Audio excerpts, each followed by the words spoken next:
Nice. Barcelona, Madrid, and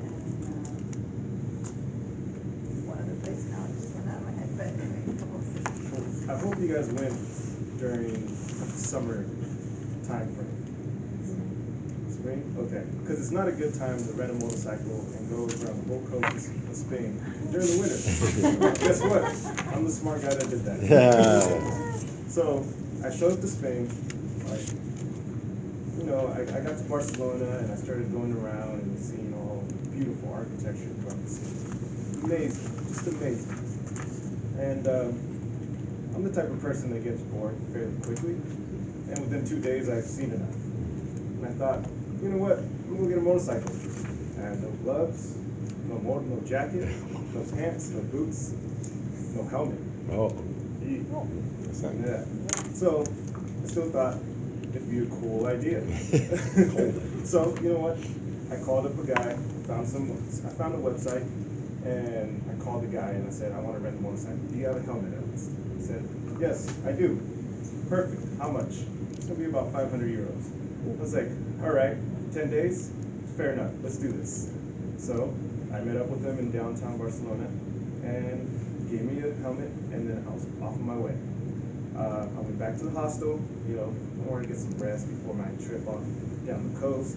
And then about 5 in the morning, I woke up and says, let's go out and do this. I get on the motorcycle, and I start going down the coast and start realizing this is not the best idea. My hands are purple, my fingers are purple, I'm shivering, I have no gloves, I have no gear, my pants are really cold. I'm like, you didn't really think this through, did you? So, I was about an hour and a half down the coast, and I was like, my fingers, I couldn't feel them. I was like, I couldn't do this anymore. So I decided, I'm pulling over, I'm going to a gas station, see what kind of gloves they have. They have these like princess white gloves inside. So I got those definitely. And they have these leather white gloves.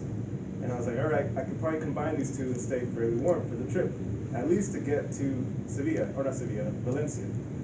So I did that. And I managed, and when I got to the hostel, they're like, hey man, are you okay? And I was like, yeah, I'm good.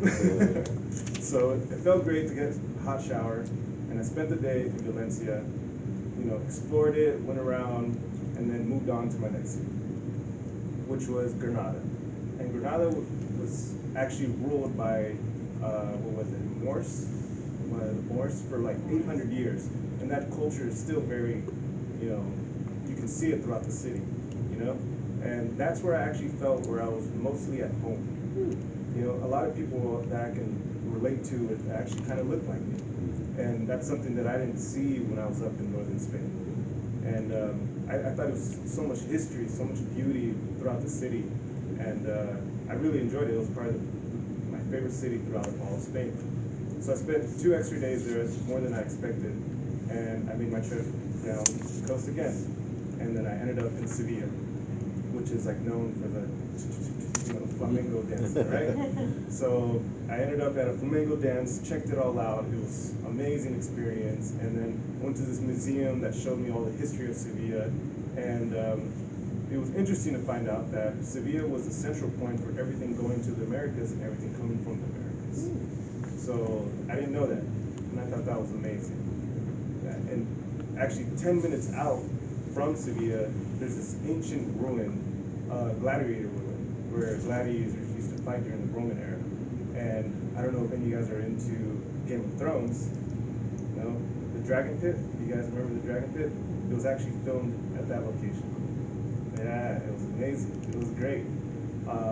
So I spent another 2 days in Sevilla, and I was like, all right, I can do this. I'm gonna go all the way up to Barcelona, or all the way up to Madrid, and then Barcelona in the next 2 days. It's only about 1,200, 1,300 kilometers. I can do this. So I got on my bike again, headed out. And about an hour out of Sevilla, I'm riding and I'll hear and my engine's going all the way up, and I look back and I see my chain flying through the air. And I'm like, I was like, oh my God. And I grab the clutch and I start slowing down, and I pull over quickly, and well, not quickly, but very slowly, and I stop. I was like, cool. And I had recently got my phone pickpocketed, so I had no phone. So I had to start walking to a gas station. Some friendly couple pulled over and saw me walking. I was fortunate enough to get a ride to the gas station. Got a tow truck to come get me, and then I ended up in a hotel with in a city of like 100 or 150 people, and I spent the day there. I ended up calling the motorcycle rental place. I let them know this happened to me. I have to be in Barcelona in the next day and a half. Like, I have to do something about this. And he was like, well, it's Sunday, and Spanish people don't work on Sunday, so so I complained a little bit more, and he ended up buying me a flight the following morning back to Barcelona. Oh, wow. And he got a tow truck to take the bike all the way back. And that was my trip to Spain.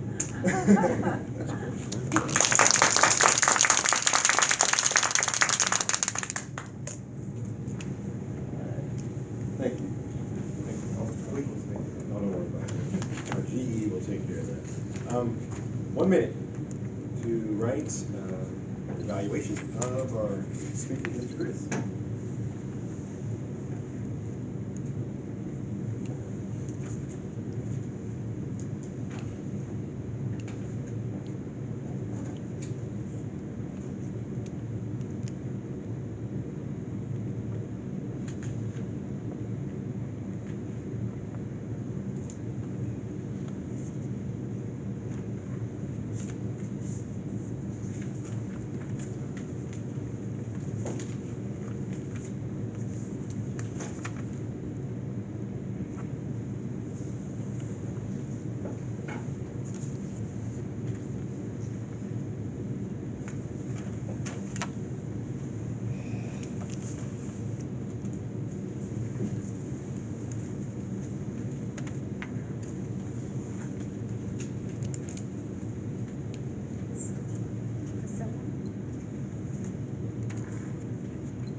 Okay, we are going to, we get the timing constraints for both our speakers. Yes. For Priscilla, the speech was supposed to be from 5 to 7 minutes, and he had 6 minutes and 15 seconds, so it was within time. For Chris, it's supposed to be 4 to 6 minutes, and he went over by just 7 seconds. So just a little bit.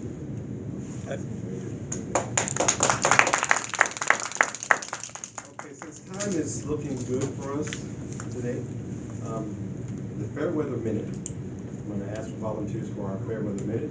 If you're not familiar with the Fair Weather Minute, basically the idea of the Fair Weather Minute is to give us in 1 minute ways that fair weather Toastmasters and speaking has helped you personally.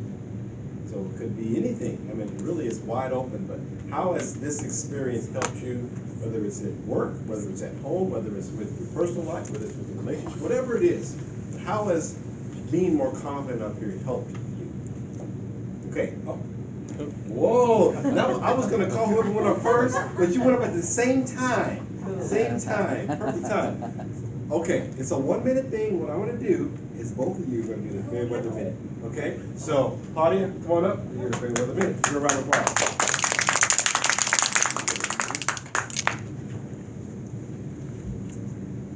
So I have been here since September. I started about 4 months, and I find now that just in that small amount of time that I've been here, since I've really only been coming every other week, and I've done 2 speeches, and I try and do the table topics as much as I can. I find now that I am much more conscious of how I speak just on a daily basis with just people around me, with my friends, with my colleagues. When I'm at meetings with people, I find that I'm just a little bit more confident when I speak, and I speak with more confidence. And those are, I think, 2 different things. I also find that I catch myself a lot more, and I am enjoying learning how to speak slower. So I try consciously to slow my speech pattern down, and that also helps me become more confident, which is a very interesting thing. I didn't realize that those two, at least for me, were connected. And I am finding that I actually applied for a job recently. I didn't get the job, but I interviewed, and one of my goals was just to do a good interview. I mean, obviously it was to get the job, but it was iffy whether I was going to get the job or not even before I went in. So my goal was just to do a good interview and to feel good with the interview afterwards. And I did feel good with the interview afterwards. I thought I could have done better, but I felt good. And I talked to the people after I found out I didn't get the job. And I asked them about the interview, and both of the people that I talked to on my panel said that I did a really good interview. And they all said that there was really nothing in the interview that they felt was wrong, that it went really well. So that had me really good. And I do think that it was part of being in Toastmasters that helped me do so. Thank you. Round three, your turn. Come on, give her a round of applause.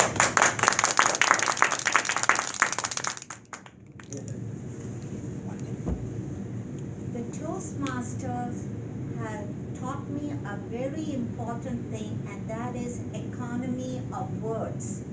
How to give the same message in a minute instead of taking it for 5 minutes. Now, I have been giving talks on integrated holistic medicine on different subjects, but recently I've been giving talks on my book, and I have my editor who goes with me whenever I give the talk. The latest talk, I gave it in 15 minutes. I gave everything and I finished it in 15 minutes. I said I'm done, and my God, there was a round of applause that I haven't gotten in a long time. And she looked at me and she said, "What have you done different?" I said, "Toastmasters." And the thing is, I learned to condense my talk appropriately.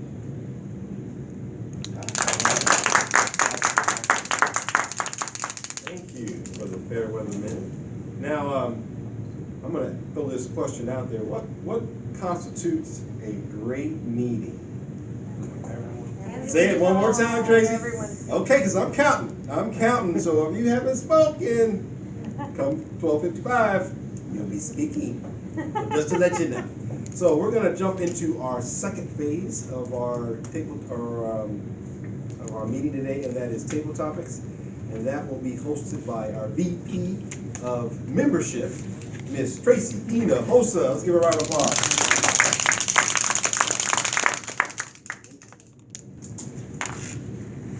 All right. For table topics, I know we all probably know, but just to recap, it's an opportunity to